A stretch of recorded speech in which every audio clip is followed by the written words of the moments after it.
seorang pemikir berbagi. Pernah nggak lo ngerasa kayak gini? Pas lo lagi di atas, semua orang datang. Mereka nanyain kabar, ngajak nongkrong, support terus. Tapi begitu lo jatuh, tiba-tiba sepi. Chat nggak dibalas, suara lo kayak nggak kedengeran. Dunia kayak nyari lo cuma pas lo bisa kasih sesuatu. Rasanya kayak, apa gue cuma berarti saat gue lagi berguna buat orang lain? Ini realitas pahit yang banyak dari kita hadapi. Gak semua orang yang dekat itu beneran peduli. Banyak yang cuma datang buat manfaat. Ini bukan cuma cerita lo, ini juga cerita banyak orang. Termasuk gue. Termasuk kita semua. Orang-orang tidak mencintai kita. Mereka mencintai apa yang mereka dapatkan dari kita. Pertama, relasi yang transaksional. Di dunia sekarang, banyak relasi itu transaksional. Tanpa sadar, kita menilai orang dari apa yang bisa lo kasih ke gue, entah itu waktu, tenaga, uang, atau bahkan status. Dan parahnya, kita juga sering jadi korban dari pola pikir itu. Kita jadi kayak barang. Selama kita bisa dipakai, kita dicari. Tapi begitu rusak, atau nggak berguna lagi, kita dibuang. Bukan berarti semua orang jahat. Tapi penting banget buat sadar, nggak semua hubungan itu tulus. Ada yang deketin lo cuma karena lo lagi punya sesuatu yang mereka butuh. Ketika lo udah nggak punya itu lagi, mereka hilang tanpa pamit. Hubungan tanpa keikhlasan hanya akan melahirkan kekecewaan. Dari buku The Subtle Art of Not Giving a Fuck oleh Mark Manson. Kedua, momen jatuh adalah filter. Gue percaya momen kita jatuh itu adalah momen paling jujur dalam hidup. Karena di saat itu, kita bisa lihat siapa yang beneran tinggal, siapa yang gak kabur. Siapa yang masih angkat telepon kita, yang masih nanya kabar, walau kita udah gak punya apa-apa buat ditawarin balik. Kadang kita ngerasa sendiri pas jatuh, padahal sebenarnya kita baru benar-benar ngelihat siapa yang pantas ada di hidup kita. Yang lain, ya udah, biarin pergi, karena mereka emang cuma mampir pas untung aja. Teman sejati adalah bayangan yang tetap ada di malam hari. Diadaptasi dari kutipan Aristoteles. Ketiga, luka karena terlalu terbuka, kita diajarin buat baik ke semua orang.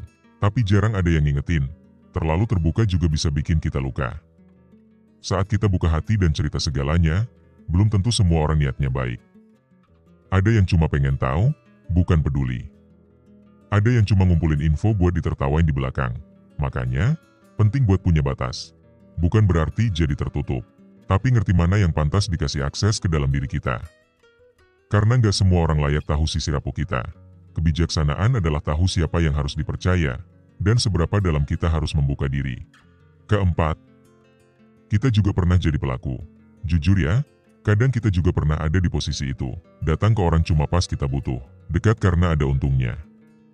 Pas nggak relevan lagi, kita ngilang. Kita juga manusia. Tapi kesadaran ini penting. Kalau kita ngerasa nggak mau diperlakukan kayak gitu, ya kita juga harus belajar buat nggak memperlakukan orang lain begitu. Semua berawal dari diri sendiri. Biar hubungan yang kita bangun gak cuma soal untung rugi, tapi soal kehadiran dan ketulusan. Jadilah orang yang kamu harap orang lain jadi buat kamu. Kelima, red flag yang harus diwaspadai. Gimana sih bedain orang yang tulus dan orang yang cuma numpang untung? Biasanya mereka datang pas kita lagi ramai, viral, punya uang, atau sukses. Tapi saat kita cerita masalah, mereka tiba-tiba sibuk. Pas kita butuh bantuan, mereka ngilang. Yang begini harus kita waspadai, gak usah benci, tapi cukup tahu posisi mereka. Jangan kasih akses terlalu dalam. Jangan percaya buta. Karena luka itu datang dari ekspektasi yang terlalu tinggi ke orang yang salah. Orang yang bijak belajar dari luka, bukan dari pujian. Keenam, circle kecil tapi sehat lebih baik. Lo gak butuh banyak orang. Lo cuma butuh beberapa yang tulus. Circle kecil yang sehat jauh lebih berharga daripada lingkaran besar yang palsu. Mereka yang tetap datang walau lo nggak punya apa-apa, itu yang layak lo jaga. Jangan kejar validasi dari semua orang. Fokus jaga yang benar-benar stay. Yang bukan cuma hadir pas senang, tapi juga pas susah. Lebih baik sendiri daripada dikelilingi orang yang salah. Ketujuh, kenapa kita harus jaga jarak sehat? Bukan berarti lo jadi sinis atau antisosial. Tapi punya jarak sehat itu penting.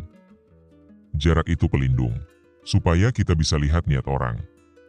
Supaya kita punya ruang buat mikir, sebelum terlalu dalam, kita bisa tetap ramah, tapi nggak harus selalu terbuka. Kita bisa bantu orang, tapi nggak harus selalu jadi korban. Semua ada batas. Dan batas itu bentuk cinta ke diri sendiri. Self-respect means not giving your energy to people who don't value it. Kedelapan, jangan takut kehilangan orang yang salah, kadang kita takut ditinggal. Takut sendiri, tapi apa gunanya dikelilingi orang yang salah? Yang cuma ada pas butuh, yang pergi pas kita hancur. Mending sendiri tapi damai, daripada ramai tapi hampa. Berani ditinggal itu tanda kita tahu nilai diri. Kita nggak harus dicintai semua orang. Cukup dicintai oleh yang tepat. Kehilangan orang yang salah adalah kemenangan yang tertunda. Kutipan kontemporer, anonim, ke-9. Merawat diri, bukan menutup diri. Hati-hati itu bukan berarti lo trauma dan nutup diri selamanya. Tapi artinya lo belajar. Lo tahu siapa yang boleh masuk dan siapa yang cukup di luar pagar. Bukan karena benci, tapi karena lo belajar jaga diri. Merawat diri itu dimulai dari milih lingkungan. Dari nolak manipulasi. Dari gak asal kasih akses ke hati lo. Karena lo berharga, dan lo gak harus buktiin itu ke semua orang. Batasan itu bukan tembok, tapi pintu yang lo kunci dengan sadar. Interpretasi dari Brené Brown, ke-10. Lo tetap berarti, bukan karena manfaat. Jangan pernah nilai diri lo dari seberapa lo berguna buat orang lain. Nilai lo gak tergantung dari apa yang bisa lo kasih, tapi dari siapa lo sebagai manusia. Kalau ada yang cuma mau dekat pas lo untung, itu bukan salah lo. Itu cermin buat mereka sendiri. Dan lo berhak memilih siapa yang boleh tetap tinggal. Lo tetap berarti, bahkan ketika lo gak bisa ngasih apa-apa. Karena keberadaan lo sendiri udah cukup. Tutup mata, tarik napas, dan ingat, yang tulus akan tinggal. Sisanya, cukup jadi pelajaran.